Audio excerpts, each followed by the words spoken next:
আমার ভাইয়েরা, এখন কিছু গুরুত্বপূর্ণ মাসাইল আপনাদের সামনে পেশ করতে চাচ্ছি।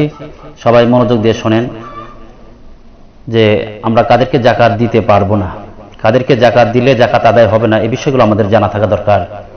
যে আমরা আমাদের কষ্ট অর্জিত সম্পদের আমরা জাকাত আদায় করব, আর সে জাকাত যদি আমাদের আদায় না হয় তাহলে তো দিয়ে লাভ হবে না। এই জন্য যেই জায়গায় দিলে জাকাত আদায় হবে সেই জায়গায় আমাদের জাকাত দিতে হবে। আগে আমরা জানবো কোথায় জাকাত দিলে জাকাত আদায় হবে না, কাদেরকে জাকাত দিলে জাকাত আদায় হবে না, সেই বিষয়গুলো আমাদের আগে জানা থাকা দরকার। এক নাম্বার হচ্ছে, যার নিকট নিসাব পরিমাণ সম্পদ রয়েছে, অর্থাৎ 52.5 তোলা রূপার অথবা 52.5 তোলা রূপা অথবা 52.5 তোলা রূপার সম পরিমাণ দাম অর্থ সম্পদ তার কাছে উচ্ছিষ্ট রয়েছে, অথবা স্বর্ণ 7.5 ভরি 7.5 তোলা রয়েছে, অথবা স্বর্ণ এবং রূপা মিলে 52.5 তোলা রূপার দাম তার কাছে আছে, তাদেরকে বলা হয় সাহেবী নিসাব। তো এই নিসাব যাদের কাছে, সাহেবী নিসাব যারা, তাদেরকে যদি জাকাত দেওয়া হয় তাহলে জাকাত আদায় হবে না। এই জন্য আমাদেরকে এটা খেয়াল রাখতে হবে।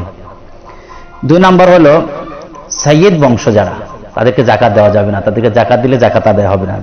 সাইয়েদ যেরকম ভাবে হাসানি, হুসাইনি, এরপরে বলা হয় আলাবি, জাফরি, অর্থাৎ হাসান হুসাইন রাদিয়াল্লাহু তাআলা বংশের লোক যারা, আলী বংশের লোক যারা, এরকম জাফর রাদিয়াল্লাহু তাআলা বংশের লোক যারা, অর্থাৎ সাইয়েদ বংশ যাদেরকে বলা হয়, তাদেরকে জাকাত দেওয়া যাবে না।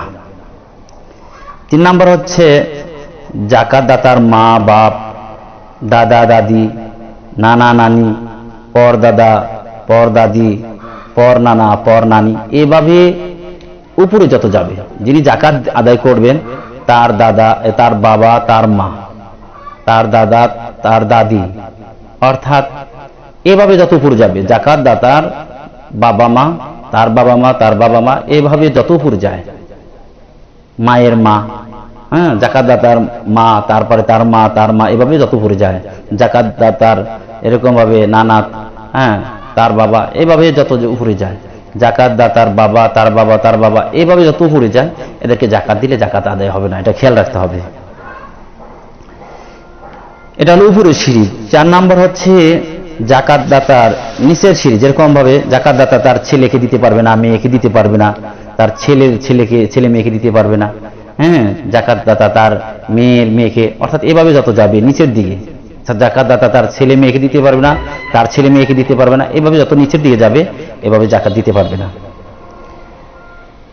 জাকাত দাতা তার স্ত্রীকে দিতে পারবে না, জাকাত দাতা তার স্বামীকে দিতে পারবে না, এটা খেয়াল রাখতে হবে। কোন মুসলিমকে জাকাত দেওয়া যাবে না।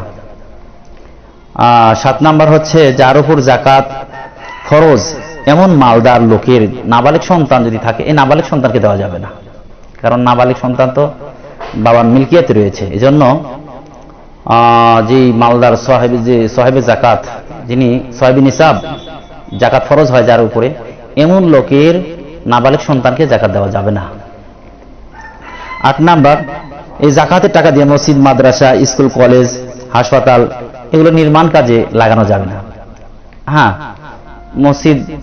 মসজিদে তো নির্মাণ বা অর্থাৎ সাধারণ ফান্ড ছাড়া কোনো ফান্ড নেই, এই জন্য মসজিদ, স্কুল, কলেজ এগুলোতে নির্মাণ কাজে বা মসজিদে যে কোনো কাজের জন্য জাকাতের টাকা দেওয়া যাবে না। মাদ্রাসা নির্মাণ কাজ ছাড়া গোড়া ফান্ড রয়েছে, এই জন্য মাদ্রাসায় দেওয়া যাবে। যে সমস্ত মাদ্রাসায় গোড়া ফান্ড রয়েছে, গোড়া ফান্ডে জাকাতের টাকা খরচ করা হয়, ওই সকল মাদ্রাসায় দেওয়া যাবে।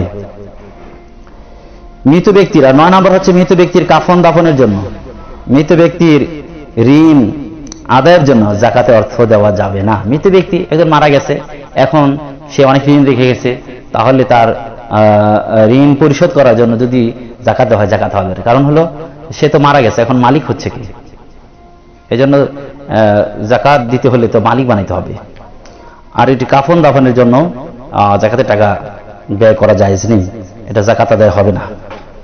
9 নাম্বার হচ্ছে রাস্তাঘাট, পুল, হ্যাঁ, বিভিন্ন নির্মাণ স্থাপনা, এগুলো নির্মাণ কাজের জন্য জাকাত আদায় দিলে এটা হবে না, কারণ এটা নির্দিষ্ট কাউকে মালিক বানানো হয় না, এই জন্য জাকাত আদায় হবে না।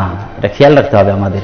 আমরা তো আসলে জাকাতের ক্ষেত্রে অত্যন্ত দুর্বল এবং এই বিষয়ে একদম গাফেল, আর এই বিষয়ে চাও যারা জাকাত আদায় করে এই বিষয়ে মাসআলার কোনো তোয়াক্কা করা হয় না, এরকম মনে যা চাইলো তাই করে, যাকে চাইলো তাকেই দিল, এই ধরনের একটা ভাব আমাদের মধ্যে পরিলক্ষিত হচ্ছে।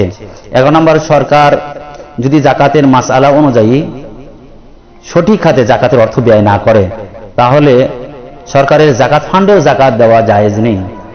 সরকারের এটা খেয়াল রাখতে হবে ভাই, আমি কি বলছি, সরকারের জাকাত ফান্ডেও জাকাত দেওয়া জায়েজ নেই যদি সরকার